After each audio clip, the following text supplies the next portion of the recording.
So the safety car is about to peel its way in towards the pit lane. The metallic orange and blue car of Simon Orange sitting there on pole position, the white and red Audi of Hugo Cook alongside, the Dayglow orange McLaren of Paul Rogers alongside the largely grey Mercedes of Adam Knight on row number 2. So they have completed their formation lap. 50 minutes, remember, this race is our first pit stop race of the weekend. Round 16 of the 2023 GT Cup Championship is about to get underway here at Silverstone. Red lights are on the gantry, and as they flash out now, Simon Orange, I'm sure, will make sure he doesn't punch the accelerator too quickly as Tom Roach did in race number 1, but it is the same car that leads through Copse Corner as it was in the sprint race earlier on. It was a good start this time, however, from Simon Orange, who leads the way. McLaren leads Audi, everybody safely through the first corner, I'm pleased to say, and by the look of things, it is the Ram Racing Adam Knight driven Mercedes that is up into 3rd position, and Paul Rogers, making his debut in this category, is down to 4th. Paul hasn't had a lot of, if any, seat time in that McLaren, has he? He's well used to driving a Ferrari, but not a McLaren GT3. Yeah, different proposition, less power, more aero. That's going to take some adjustment. It looks as though Gilbert Yates, who had a fuelling issue, I gather, in the Top Cats Racing Lamborghini earlier on today, that was why he lost the lead of Group GTC. He is leading Group GTC in the early stages, but I think we've got a couple of cars that have come together in the background. James Guess, I think, might be one of them. Couldn't quite identify the other one, but that will be round through Maggots and Beckett's, where those two have had a coming together. Hopefully they'll be able to recover and continue back out there. If not, we might need at least localised yellows or the potential of an early safety car. But it does look as though Simon Orange is doing the right thing here, Rich. He's trying to get his foot down, trying to break away in the early stages, because he knows the Audi is going to stop for 5 seconds shorter. Of course, yeah. So he's got to build up that buffer. I mean, is that something that you talk about with your pro? You look at what the others are doing in your group and how many success seconds they've got, and deal with it from there? Yeah, we have the conversation. But again, as I said, I'm still an improver, so I'm just really focusing mainly on my part, and I let the team and John worry about those things, to be honest with you. That's the thing about the pro drivers. They are literally plug and play, aren't they? Yeah. You put them in the seat and off they go. Yeah. If you put, Duncan and John in, they'll be within a couple of tenths probably. That's Duncan Tappy and John Lancaster. Yeah. So there is Paul Rogers at the wheel of the number 76 Team 7T6 McLaren. He's still there in 4th place as things stand. James Wallace will take over that car for part 2 of the race, and we know how quick James Wallace is at pedalling a car. The early stages of Group GTC, it is Gilbert Yates in the Top Cats Racing Lamborghini that leads that. Leading Group GTO in the early stages is the Paul Bailey driven number 28 Lamborghini Huracan, and leading Group GTH in the early stages is the Ram Racing number 42 Charles Dawson driven Mercedes. But few cars have not come through on this lap. Jay Shepherd is only on an out lap at the wheel of the Lotus, and we have not as yet seen James Guess or Tim Docker come through. Now, James Guess I knew had an off. You can see the yellow flags there, and the safety car is coming out, I'm afraid. So Tim Docker must have got tangled up with James Guess, heading through what I think was Maggots and Beckett's on the first lap. When you've agreed sort of the strategy, Rich, for one of these longer races and what you need to do to overcome the time delays in the pit stop, an early safety car unpicks that very quickly, doesn't it? Absolutely, and that's, to be brutally honest, that's how I got my first and only win so far. Safety car strategy and it falling right. Safety car comes out just before your opportunity to go into the pit, so you just take it.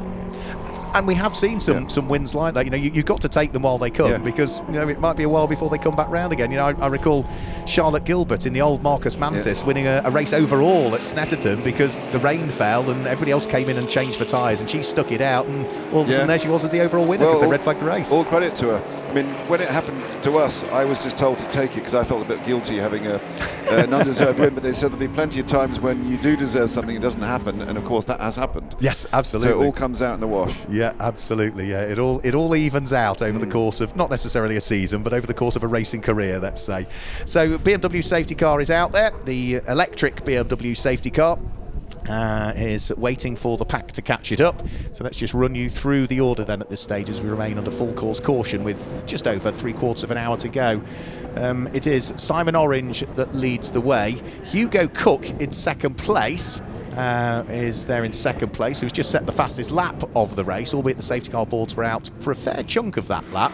But of course, you still need to catch the pack and stick with the pack. Adam Knight, number 8, is there in 3rd place, ahead of 4th place, which is Paul Rogers, the number 76 McLaren.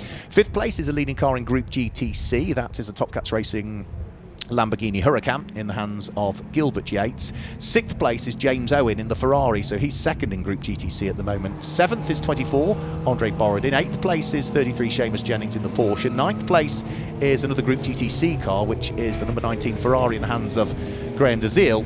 And 10th place is the leading car in Group GTO, which is Paul Bailey's Lamborghini. 11th place is the leading car in Group GTH, which is Charles Dawson.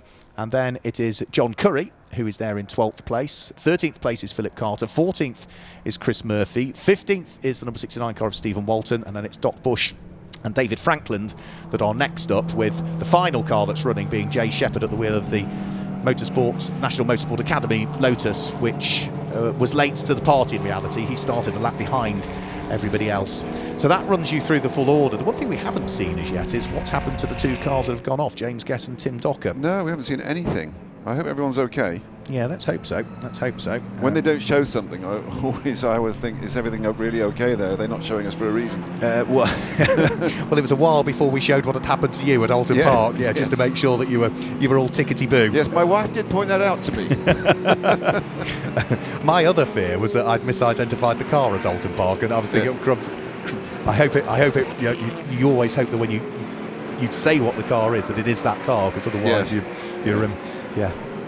I just think where the cars have gone off, it's just where our cameras aren't. There's always a tiny little blind spot, and if a car heads off, our camera just can't pick it up from where it is. So fantastic work by the camera crew to do what they can. Brilliant shots that we always get from On-Side Productions.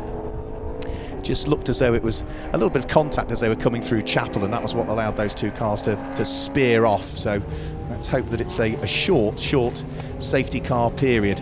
I mean, how much again, because of course you've driven both cars in Group GTH, the McLaren, and more latterly the GT3 Lamborghini. When you get a safety car period on a day like this, and it's early on in the race when your tyres probably aren't still fully up to temperature, how much work are you still doing in the cockpit of the car to keep that tyre temperature, to keep that brake temperature? As much as you can, and for these guys, they're on lap 2, they haven't really even got to their stride yet. If you look at some of the fastest laps, they're 5-6 seconds a lap down on what they were doing in race 1. So they haven't really got everything up to temperature as it is, and now everything's slowly dropping in temperature-wise. So you're working on your brakes to make sure they radiate heat out into the tyres. So you're just trying to keep everything as hot as you can.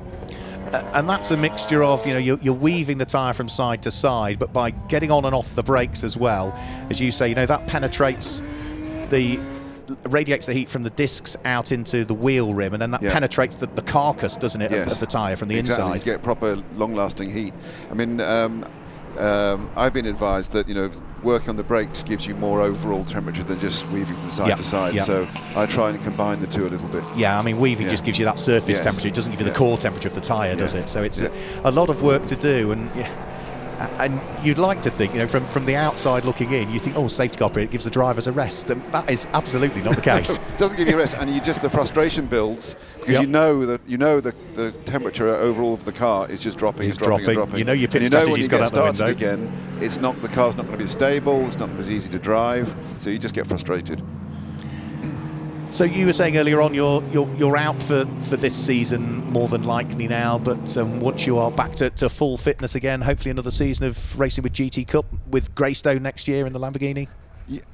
So I'm not sure, not decided yet on which car, because we've got to look at the economics of fixing what we have or getting a new one, and if you get a new one you might consider swapping to something else. But I definitely want to come back. I've been working with Greystone on and off, either through track days or then testing, then racing since 2017. So I'll sit down with Mark, probably John, and we'll figure out what to do. Mark McLaughlin, that is, and John Lancaster will figure out what to do. I'll probably stay with GT Cup because just my work and family schedule make it easier to stay in the UK to go racing. And I like GT Cup. It's a welcoming paddock, and as I said earlier on, you get 4 chances every weekend to have a go. So if you muck one up, you've got another 3 shots at it. And when you're learning, you do make mistakes. Absolutely, absolutely. And I suppose you're on the front foot every weekend as well, because it's circuits that you know. If you go into Europe, not only is it more time time away from the business commitments and the family, but it's also trying to learn those circuits or more time on the sim to learn them before you go. So it becomes a larger commitment. It is. We've already had that discussion a couple of times about next year, what do we do? And the McLaren Trophy Series in Europe was an obvious option. Yeah. But in order to go and do the testing at the circuits you race later, you're going to go to every circuit probably twice, and travelling just takes longer. Yeah. It's more time out of the office, out of family life. So I think I'll just stay in the UK for a while. So there we can see the car of Tim Docker, the McLaren, being towed out of the gravel, and loaded onto the flatbed recovery unit was James Guess's Aston Martin, with some damage to what was the front left-hand corner of that car. And that's a big dint in the championship aspirations for Tom Canning and James Guess, because they're leading Group GTH coming into this weekend. They're about 32.5 points ahead of anybody else in Group GTH in the championship standings.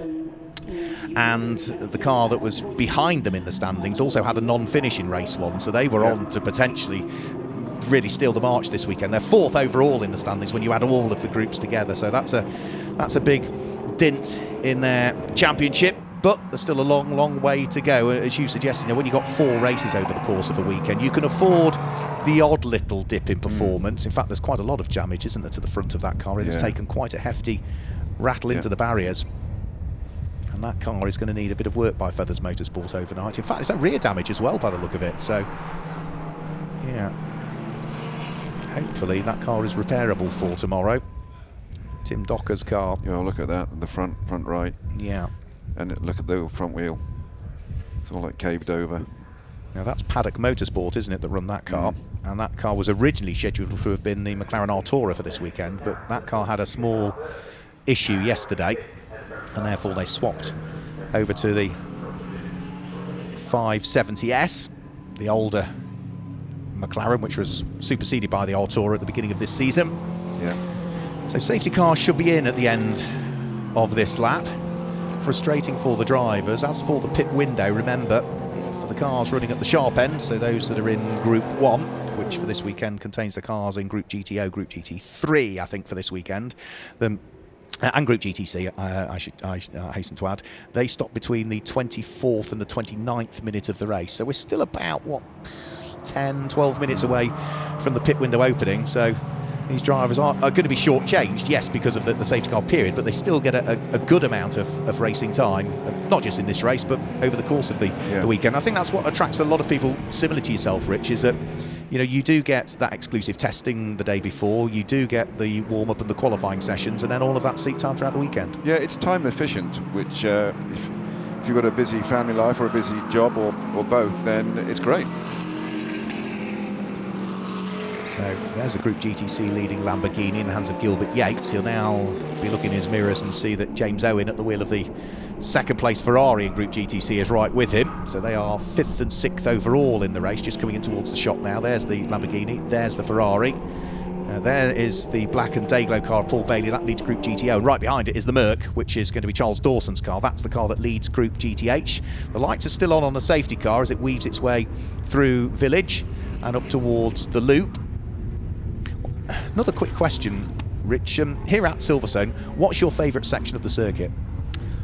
If you nail Cox, it feels really good. And then if you nail Maggots Beckett's, it feels good. But in reality, when I look at my times against John, I lose most time to him in the slow sections, like the complex. Right. So you tend to find that as you get a bit quicker, you tend to lose less time in the fast sections, which seems counterintuitive. Yeah. But the slow sections are much more technical. Yeah. And the pros just go through there, and they're just finding a tenth here, or sometimes half a second here, and suddenly you're a second down. Yeah. On a big circuit that's 3.6 miles. So I think we're about to get racing back underway once more. The safety car peels its way in towards the pit lane, and Simon Orange is going to decide as to when he wants to thump the throttle. But going with him is Hugo Cook as they charge their way over the start-finish line. A little bit slower on the restart was Adam Knight in the Mercedes, the Ram Racing Mercedes that's there in 3rd position, making his debut in GT Cup over the course of this weekend. Adam Knight, who we've seen out racing in likes of Porsche Carrera Cup GB and Lotus Cup UK and the 24-hour racing series. He's there in 3rd place. Then it's Paul Rogers in 4th. The pair of Group GTC cars, the Lamborghini just ahead of the Ferrari for 5th and 6th position. Now, key corner, isn't it? You talk about Maggots and Beckett's, but the key corner is that last section of Beckett's and the run out of Chapel, isn't it? Because get a good run out of there, you carry that momentum down the straight. You have to get off the throttle, well, or come off it a little bit just to time it when you go full beans, and then you can carry it all the way down the straight. Makes such a difference, doesn't it? That one and another key corner, the likes of the loop coming up to Aintree as well, because you carry that momentum down the Wellington straight. Absolutely. So here comes Simon Orange. Out of the blocks quite quickly again. He's already managed to build a couple of car lengths gap, at least, between himself and the Cook Racing Audi that sits there in 2nd position. They feed their way out of Club Corner and down the Sir Lewis Hamilton straight. Adam Knight's Mercedes there in the background, and then with its lights ablaze is Paul Rogers, who makes his debut in the GT Cup Championship this weekend. There is James Owen. Now, that Ferrari lies 6th overall at this stage, is hot on the heels of the Group GTC leading Lamborghini. So this is 1st and 2nd in Group GTC, fighting away. And you could see there as he dived onto the brakes, just the glow of the brake discs on that Ferrari. So working them hard. And 2 cars, 2 drivers, which are very, very evenly matched around here at Silverstone. Now, these cars, we were talking about the challenge cars earlier on, the likes of the Super Trofeo Lamborghini. Arguably, that's a harder car to drive than your GT3 because it's got more power and it's got less aero. Yeah, so I've never driven one. I'd like to try one. And yeah, I've been told that too. It's got slightly smaller brakes, slightly narrower tyred, less aero and more power. So all those combined, it's going to be harder to drive. Yeah. Puts a smile on your face though when you get it right, I bet. And they sound amazing. They do, they do. Yeah, they do. There's something about the sound of the Lamborghini engine. I'm absolutely with you there. Although I love the sound of the Mercedes as well. I think it's just that it's raw, isn't it? Yeah. Unlike, and it sounds as though I'm being derogatory, but the turbocharged cars just don't sound the same, do they? That's right. 33 minutes still to go. Squabble's still continuing out there on circuit. Andre Borodin's doing a good job, actually. He is there in 7th place and hanging on to the coattails of James Owen in the Ferrari. Paul Rogers bounces ahead of he's ahead of Jennings Caton. He's ahead of the Porsche. Yeah, that's the GCAT Racing Porsche, the number 33 car in the hands of the man from Northern Ireland, Seamus Jennings. He's got his lights ablaze as he heads down towards the bottom section of the hangar straight. Now, to my money, Gilbert Yates now is, if anything, starting to get held up a little bit by Paul Rogers at the wheel of the McLaren, and that's not what he can afford in the Group GTC leading Lamborghini, is he? He's got a GT3 car ahead of him, but at this stage of the race, it just seems as though Paul Rogers a little bit slower. If he can get a good exit, maybe he can get close to him at the end of a long straight, just with the extra horsepower. Now that Evo of Paul Rogers is one of the, that McLaren of Paul Rogers is one of the non-evolution versions. McLaren upgraded the car over the course of the winter of 2022 coming in towards 2023, and 76 have not as yet put the upgrades on that particular car. And it wasn't just little bits that you can spot with a naked eye, like it's got an extra dive plane on either corner. It's all suspension changes and everything to the car, wasn't it? I think there's pros and cons of putting the new Evo pack on anyway. It might just be simpler to have a known quantity car that's not upgraded versus trying to rush it all in the last minute ready for a meeting. Well, I know at the beginning of the season when the upgrade was first released by McLaren, a lot of teams took a race or two or a test or two to get their heads around it, and even the pro drivers were saying, wow, it's a very, very different car now, and almost didn't like the way the car was reacting. So they've all got their heads around it now, and the car is proving to be a real hit. So over the start finish sign now come. Still Lamborghini from Ferrari fighting over what is 5th and 6th place. Gilbert Yates with James Owen behind, whilst out front Simon Orange has just popped in the fastest lap of the race we've seen so far, 2 minutes 2.019. 2 minutes 2.019. That compares to a 2 minutes 0.085. So we're about 2 seconds shy still of the fastest lap that Tom Roach posted in race 1 to get that car onto pole. So do you think that's tyre limitations, or might that just be ambient temperature? It could be, yeah. But having said that, he's 2.5 seconds up the road now, whereas a lap ago they were very close. Yeah.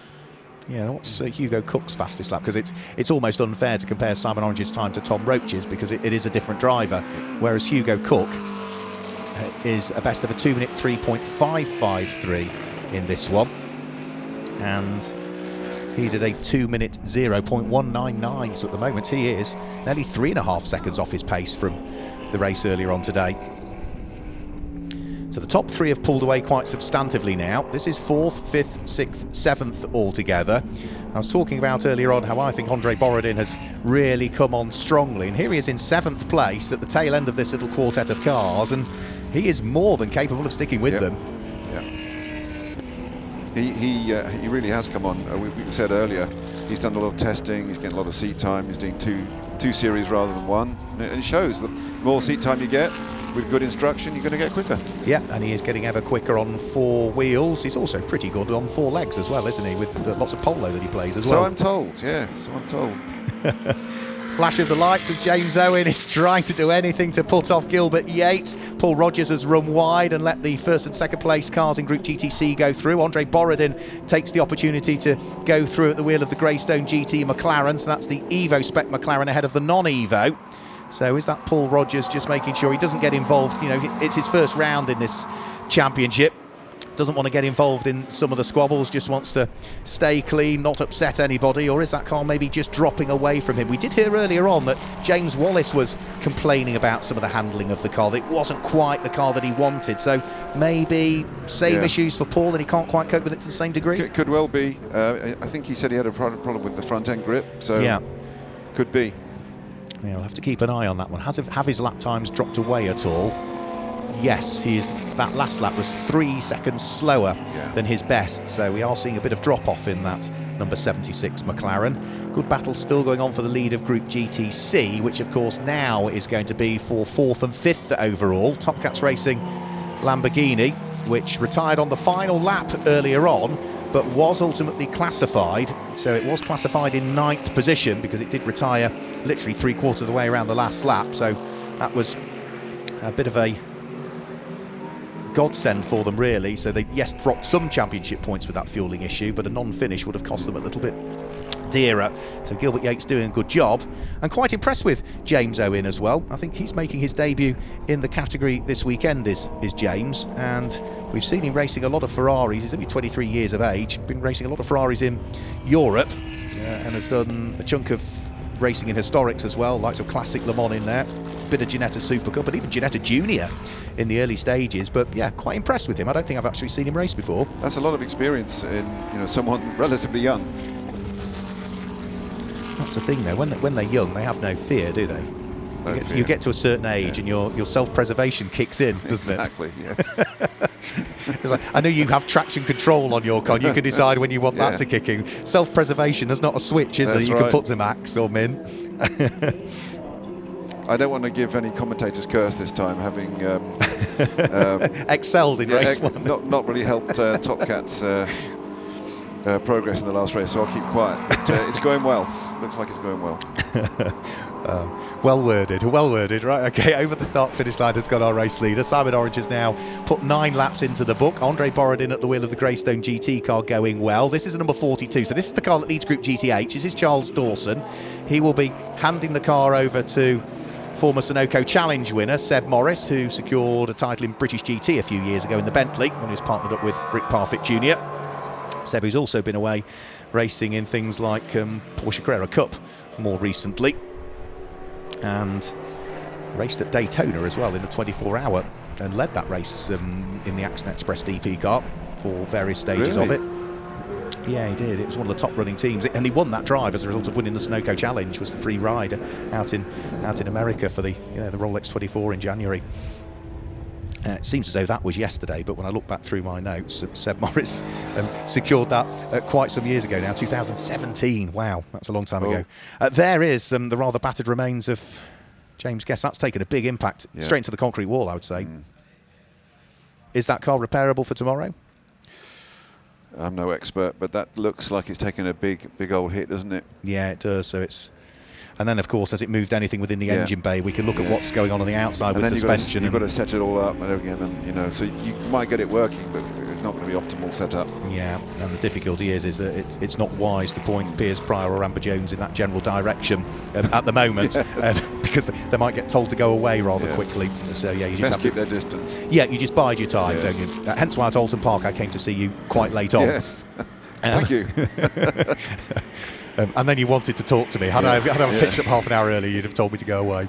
25 minutes to go, which means we are knocking on the door now of the pit window opening. So you can see that the teams and the crews are ready to receive their cars. Now, of course, that safety car did not really help. The pit window is now open. They all dive in. So Simon Orange is in to hand over to Tom Roach. That car has to remain within the pit lane area and stationary for 100 seconds. In comes the Audi, which has to remain stationary for 5 seconds shorter.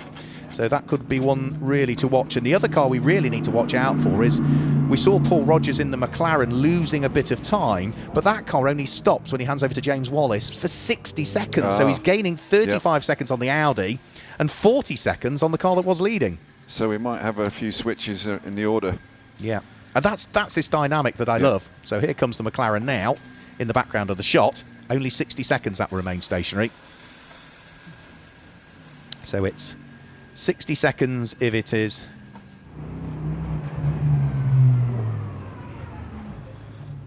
one of the AMAM combinations, and it's 80 or 85 if you've got a semi-pro or a pro in the car, and then you add success seconds based on where you finished in the previous pit stop race. So it all becomes multi-dynamic, really.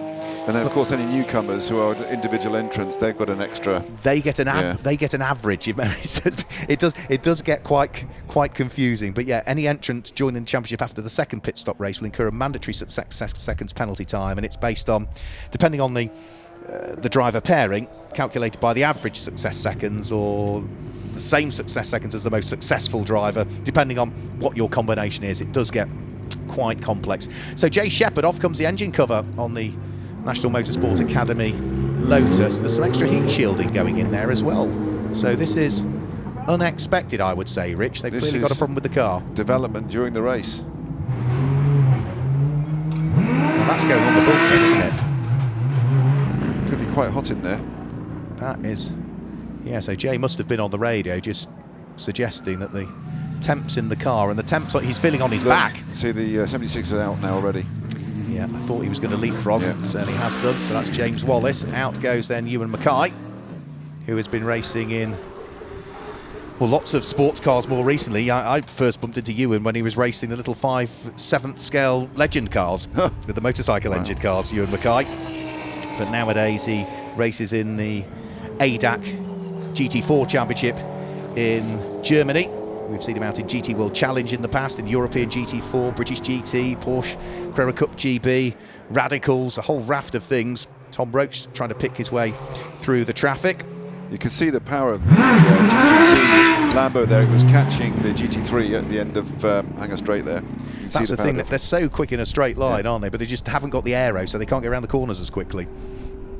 So Tom Roach pressing on. We'll give you a full rundown of the order next time through, because Seamus Jennings at the wheel of the GCAT Racing Porsche stayed out an extra lap, so he did briefly pick up the lead of the race. And of course we haven't had any cars in Group GTH heading towards the pit lane yet, because their pit window is not open. So it's shortly going to be Charles Dawson at the wheel of the number 42 Mercedes that runs in Group GTH that will pick up the lead of the race. So there's Greg Caton getting on board GCAT Racing Porsche. Good to see a GT3 Porsche out in GT Cup. I do like, again, the sound of the car, isn't it? That straight six. Does sound nice. Ed Peed has jumped on board the McLaren that's been vacated by Andre Borodin. Congratulations to Ed Peed and the new Mrs. Peed as well. Got married earlier on this week, didn't he, Ed? Yeah. I didn't know until he posted on social media. I had no idea. So he just got through there. Yeah, so congratulations. No doubt the new Mrs. Peed waiting at home for a honeymoon at some point, but as is typical with professional racing drivers, she might have to wait until the end of the season, Rich. Be a December honeymoon. Yeah, a December honeymoon. How many racing drivers do that? And Dan DeZiel has now jumped on board the Ferrari that's chasing him. Greg Caton now about to be pushed out down the pit lane. Needs to hook a gear up here. Still needs to hook a gear up. There we go. And out goes the GCAT Racing Porsche. It's probably just waiting on the radio for the instruction as to when to go, because you're at pit lane exit end. You can't go too soon, because otherwise you'll break the beam at the end too quickly. Yeah, we practice calling the line when we come in. So, when we're coming into a pit stop, I've got the radio on and I'm counting on the line, 3, 2, 1 line.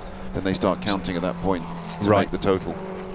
Yeah, because it's a fairly long pit lane, isn't it, here at Silverstone? I think from if I recall correctly from the bulletin, to drive from one end of the pit lane where the line is to the other end of the pit lane where the line is, at the pit lane speed limit, 24 seconds. So you need to calculate that and add that to the amount of time that you need to be stationary. And if you then, because it's all done based on when you're pit in to pit out, if you are shorter than you ought to be, you've done one of two things. You've either not stopped for the requisite amount of time, or you've broken the pit lane speed limit, or possibly you could have done both. Or the AMP forgot to count you in, and they're guessing. They've had to guess. I have done that once. I did once. I forget once. You're allowed once. Lesson learned. You don't do it again. That's it, isn't it? So Charles Dawson has taken the lead of the race. This is the number 69 car, which is in the hands of Stephen Walton. Great work done by the team to get the Mercedes repaired and back out. But the pit window is now open for the Group GTH car, so they all file their way into the pit lane. So Charles Dawson is in to give way to Seb Morris. John Curry is in to give way to Phil Keane, and Philip Carter is in to give way to Mikey Broadhurst. So out on track, the battles recommence. So James Wallace now is on board the number 76 McLaren and is trying to hunt down Charlotte Gilbert in the Group GTC Lamborghini. So busy time of the race. I suppose since you've been in GT Cup, we've always had this split pit window, whereas I think probably the year or two before you arrived, everybody came in at the same time. I think I did one race when there was no split, and I think it was at all, and a lot of people complained, I seem to remember, and then we changed it afterwards. Yeah, something like that. Yeah, but I think for safety reasons, it's the right thing to do. It's not the only championship that does it. Like the British GT do it as well. It means if you get all the cars descending the pit lane at one go, then if you've got a really full grid or a small pit lane, it does cause chaos a little bit. So there is John Curry, aka Chicken Tikka, as it says on the top of the car. He's out. Phil Keane is about to jump on board. Phil, who is a hugely successful racing driver, both in contemporary GT cars and has done a lot of historic racing as well. Phil was not out at Alton Park because he was racing in Classic Le Mans in some beautiful machinery out there, and was briefly a factory Lamborghini driver as well, was Phil Keane. First cut his teeth in the likes of the TVR Tuscan Championship as well, did Phil. So, thinking about it, I could be wrong about the pit stop thing. I think the thing that changed was qualifying separately. Right. So when I first did it, we qualified GTH qualified with GT3 and GTC, and that makes it tough for everybody. Yeah, absolutely. So we now have separate qualifying, and yes, we race together, but have separate pit windows, which don't overlap either. So when one shuts, the other one opens. Yeah, it's much better. So David Frankland is in. Ed Bridle is about to jump on board the car. Ed, who's new to the championship for this year, had a good chat to him earlier on this season and is very, very happy with his move over to the GT Cup Championship from another British Championship that he was involved with last year. And straight away now we've got other drivers on board. We're starting to see new lap times come in. Fastest lap of the race, Sasha Kakad has just posted the fastest lap of the race at the wheel of the number 32 Cook Racing Audi. 1 minute 59.808 from Sasha Kakad. Or at least we were certainly informed that it was going to be Hugo Cook that would start and Sasha Kakad would take over. But that is the quickest lap of the race we've had so far, and that is the first driver to dip down into sub 2 minutes, is it not, Rich? Yeah, I think so. And he's 9 seconds off the orange car with what we got, 17 minutes to go. Right. News just in as well. This was only posted to me about 10 minutes ago, so the race was well underway. Turns out Top Cats have a last minute change, so Charlotte Gilbert was in the car first, and now it is Gilbert Yates that's on board, so apologies for not being aware of that, but the race was already underway when that reached me. So it is Gilbert Yates that now drives the Top Cats Racing Lamborghini. Charlotte Gilbert was in it for the first part of the race. Ed Bridle now on board the 24/7 car, so it's now time to run you down through the order. This car here leads the race. The hard work that Simon Orange did meant that by the time Orange Racing, powered by JMH, had serviced the car, they were able to overcome the extra 5 seconds they were going to spend in the pits compared to the Hugo Cook and Sasha Kakad Audi. Well, they now lead, now that Tom Roach is on board, by 9.4 seconds. That is quite staggering, really. They've only just cycled through the pit stops. It was close on the way in. It's nowhere near close now. Yeah.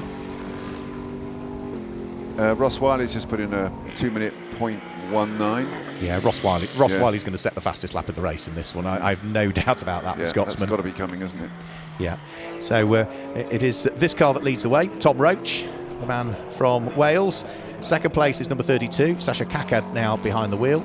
Third place is number 26, which is the Ferrari, so that leads Group GTC. That's now Tom Fleming that has taken over. And fourth place is number 76, which is James Wallace. Fifth place is number 2, that is now Gilbert Yates, that is behind the wheel. Charlotte Gilbert started as a last-minute change, we gather. Sixth place is number 8, which is Ewan Mackay. That car lost time in the pits because it is a new entrant, and the way it works, that car had to remain stationary for 105 seconds, so it was as long as anybody else in the order. Then it is Greg Caton, number 33, that's 7th. Ed Peed, number 24, is 8th. Dan Dazil in the number 19 Ferrari is 9th, and Ross Wiley, the driver Rich was just talking about, completes the top 10 at this stage, and that will also be the car that leads Group GTO. And leading Group GTH, it is Seb Morris. So Seb Morris in the Mercedes for Ram Racing, number 42 car, has hung on to the lead of Group GTH. So we're now at that stage where the race is sort of settling down a bit. What we do need to do is keep our eye on the pros now and what they're doing. And Ross Wiley, I did say I thought might set a fastest lap of the race. He could be on for it this lap.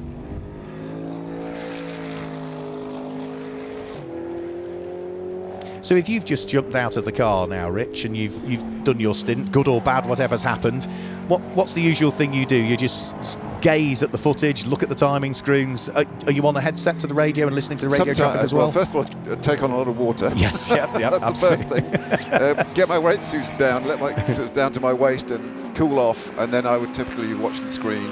And if I can find someone to give me some headphones, I'd be listening. And does John or Duncan, do they say much on the radio, the pro, when they're out there? So no, generally not when they're driving. When I'm driving, John talks a lot to me, so he's sort of advising or asking me to remember things that we'd worked on. So he tends to talk to me when I'm driving rather than the way around. And do you find that off-putting, or is it just something now that you do it? You do, to do it. I find it useful, not too much, but just hints and tips, and just something every few seconds if he thinks I might forget something, or just remind me of something we've been working on. Yeah, so it works. There we've just had a change. You could see that the Group GTO Lamborghini of Ross Wiley was able to squeeze its way through and ahead of Dan Dazil's Ferrari, so that's a change for 9th and 10th place. Ed Peed at the wheel of the car that was vacated by Andre Borodin. That's the number 24 car, going well as well. That's in 8th position, but he's 11 seconds shy of the next car up the road here, so Ed Peed will be driving the wheels off that thing to see if he can catch up with somebody. The car that he's trying to catch up with is Greg Caton at the wheel of the GCAT Racing Porsche that was a little bit slower. It's about 0.4 of a second slower than the number 24 McLaren last time through. So weaving its way through the right-hander at Luffield and starting to squeeze the throttle again as he heads through the flat-out Woodcut corner and on towards the national pit straight once more with 12.5 minutes remaining. The closest battle we've got out on track for position at the moment is Greg Caton in the GCAT Racing Porsche. The number 33 car was only 0.2 of a second behind Gilbert Yates in the Top Cats Racing Lamborghini, and here are the pair of them. The GT3 Porsche should be better through the corners. Has it got the grunt down the straight? We're about to find out now. Not down the straight, I don't think. No. Under braking might get him. Oh, hang on. Now, Lamborghini, that is quick in a straight line, isn't it, that Lamborghini? Yeah. And Top Cats Racing have been a team to fight with championship year after championship year after championship year, because of course we do have a teams championship as well that we tend to keep around towards the tail end of the championship season. Greg Caton takes a nice wide sweep in towards that corner to see if he can get a better exit. Look at that. Look at the grip. Yeah, that's the aero advantage, isn't it, for GT3 car over the... Yeah. And Gilbert Yates, to be fair, did run a little bit wide there as well. So, job done. And if you're Gilbert Yates, you know, how much are you going to fight a car that's not in class? You're just going to leave it, aren't you? I think whilst the racing continues out there on circuit, we can go down to Amber, who's in the pit lane with Sasha Kakad, who I gather ultimately started the Audi. That was another change of driver. Anyone who was expecting Amber's going to be bitterly disappointed because it's me. But I've got Sasha Kakad. Sasha, a great start to the race, currently second. The gap could close, but it's maybe a little too far to gain to get the win this one. Yeah, I think Hugo's going really well. He's sort of reeling in Tom by about 0.6, 0.7 a lap, but there's just not enough laps. And in fairness, Simon had done the damage before Hugo got in the car. So yeah, I think it's a big ask, but you know, he's pushing hard. As I say, at the moment he's the fastest car on track, but yeah, I think as I say, Simon had done it. The Audi is going really well this weekend, it seems, and it must be great to drive the car around this circuit. It also seems very fast. The team have done a great job to get you, right on the pace. It's been amazing, but to be honest, we've been really struggling with understeer in the car. So obviously you have to kind of drive around it or drive through it, and it's just very sensitive to tyre temps at the moment. Everyone's probably got the same things going on, but yeah, it's a great car. It's obviously very different to the rest of the stuff on the grid and the way that it makes its speed. Yeah. It's quite exciting to drive. It's not a very wide window in there. Maybe it is for Hugo, but definitely not for me. Yeah, so it's an exciting car. Yeah. Just quickly on the understeer, we've heard that from a few drivers that apparently the understeer seems to be the theme of the weekend. Do you reckon something with the track maybe, or is it just the conditions? I think track temp has changed dramatically today, right? So the guys are trying to figure out where we'll be. Obviously, you're trying to manage two different drivers, the two different styles, who will bring the tyre on in a different way. So you're always trying to do those things. For us, yeah, the tyres are ballooning, and it's creating that kind of edge where. So I've really struggled in that stint. Hugo's obviously not struggling because he set the fast lap of the race. So I'm going to blame it on them bleeding the tyres off a little bit. But yeah. So I think as I say, everyone's struggling with the same thing. So a few little tweaks overnight, and you'll be right on it, I'm sure. Better go and have a word. Yeah. Brilliant. Thanks for chatting to us, Sasha. Back to you, Mark. Thanks a lot. Yeah, so we were told, I've just double-checked my notes whilst being here, that it was Hugo Cook that was starting, so clearly that was a last-minute change of driver there, and also Amber Jones changed a little bit, didn't he? No, Piers Bryer that was chatting to Sasha Kakad down there in the pit lane. So there is the Audi just heading round through Copse Corner. 9 minutes of this race still to go. It is 6.9 seconds off the race-leading car of Tom Roach, but last time through it did close by 8/10 of a second, and even on fastest laps, then with that new fastest lap for Hugo Cook, the fastest lap of a 1 minute 59.808, that is still about 6-7 tenths of a second quicker than the fastest lap that the number 67 McLaren has done so far. So the gap is coming down, and again, even through the first sector of this lap, the Audi is 3 tenths of a second quicker than the race-leading Lamborghini. So Hugo Cook is on his way. He works his way past the Group GTH McLaren in the hands of Mikey Broadhurst. That was the car that Phil Carter started in. That's the car that also claimed its first win of the season in Group GTH earlier on today.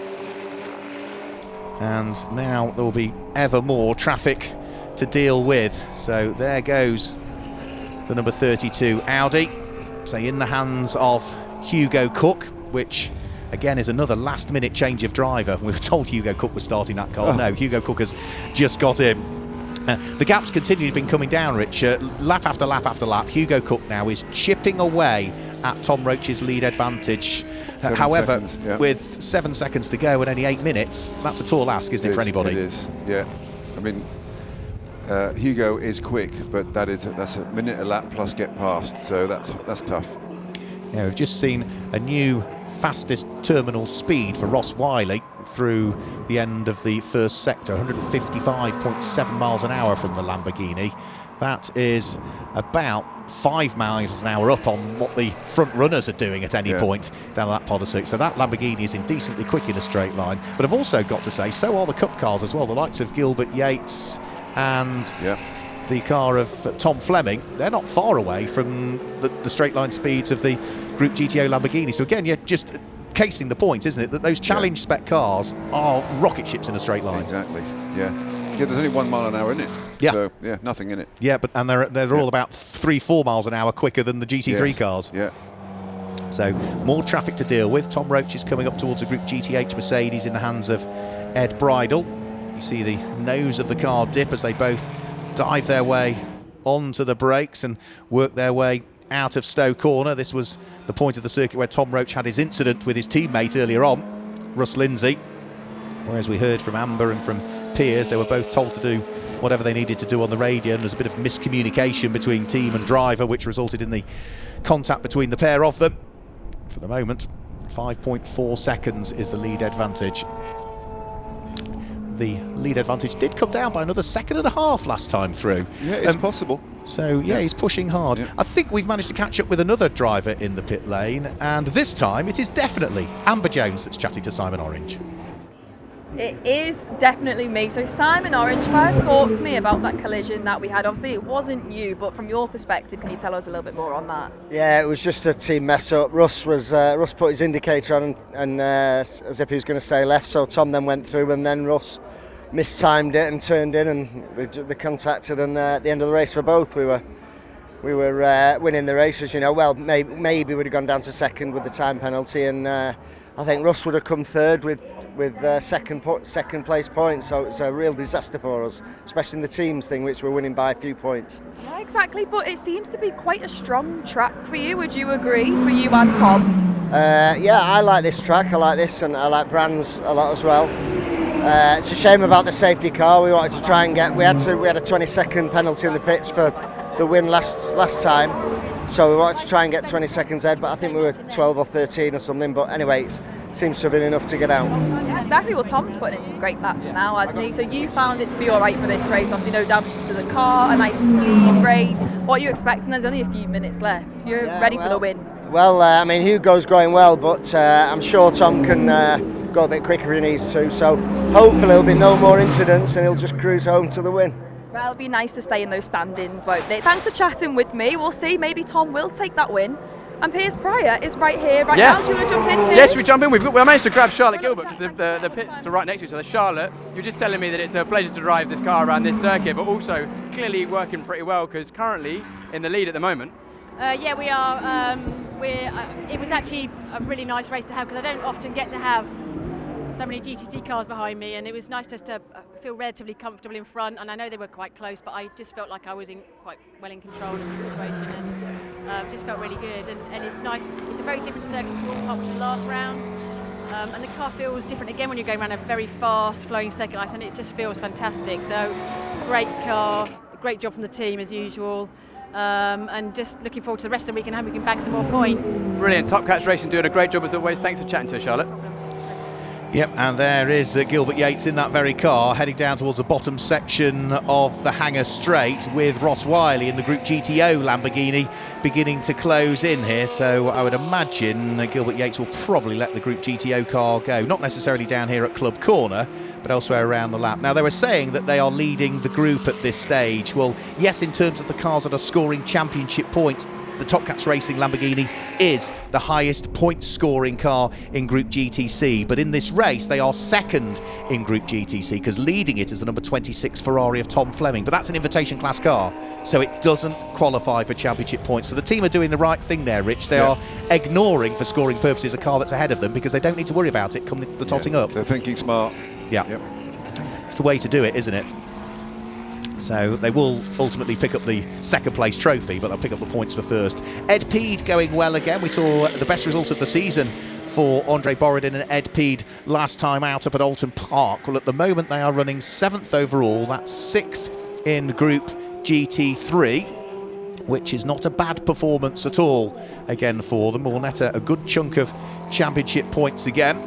2 3/4 minutes just under to go. The lead advantage has been whittled down to 5 seconds now, and Hugo Cook is still pressing on. Sasha Kakad was talking about the car was struggling on its tyres, and he was then saying the reason Hugo Cook had gone quicker is because they'd done some bleed off in the pit stops. Well, purple first sector for Hugo Cook. He's pushing. Yep. Is that impressive after such a long race to still have that in the car and the tyre? Well, Hugo is very quick.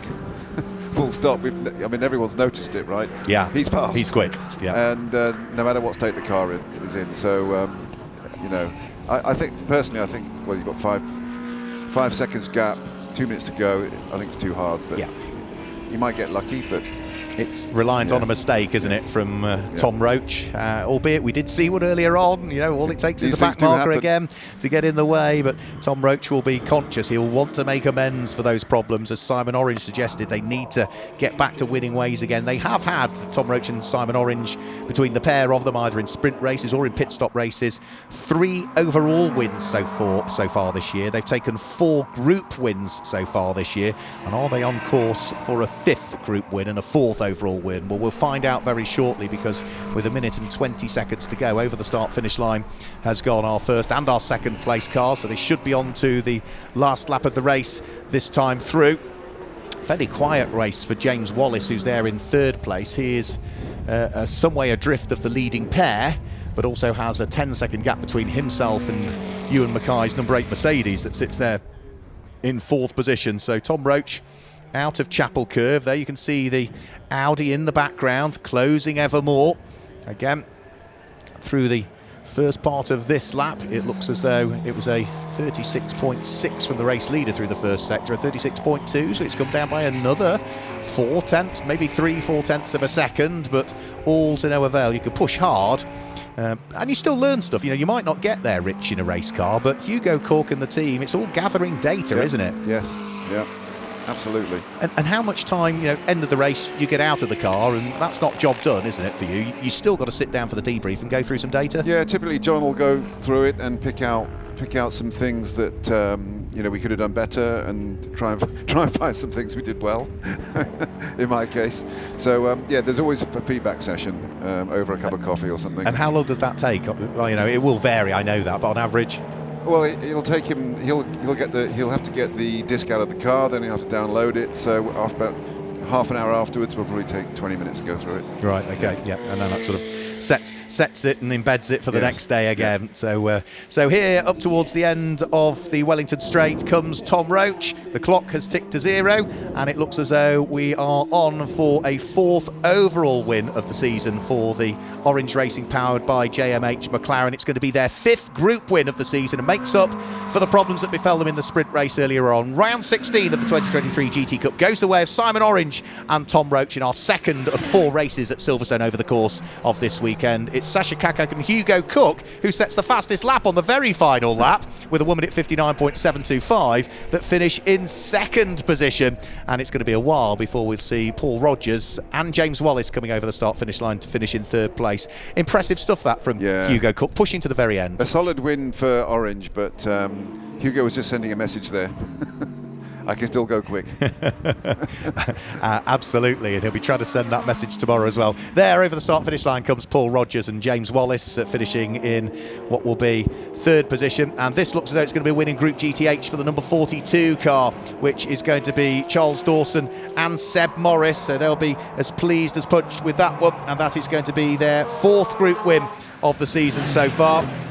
So congratulations to Charles Dawson and Seb Morris winning Group GTH. Group GTC did go the way of James Owen and Tom Fleming in the invitation class at Ferrari in the end.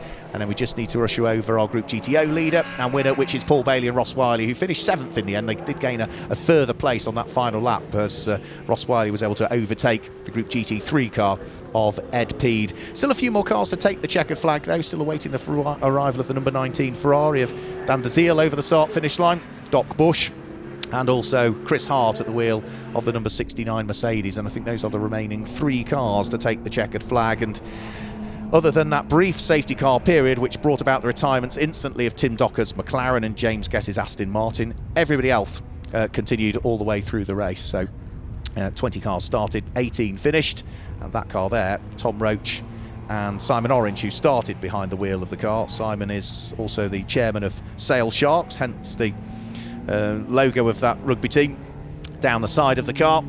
They will be heading towards, no doubt, Piers Pryor or Amber Jones for a chat very, very shortly for what was a brilliant race from them. It is, of course, the final race for GT Cup today. We do have further races for them tomorrow. There's a separate qualifying session that we won't bring you on the live stream, but that will set the grid for the first of tomorrow's races.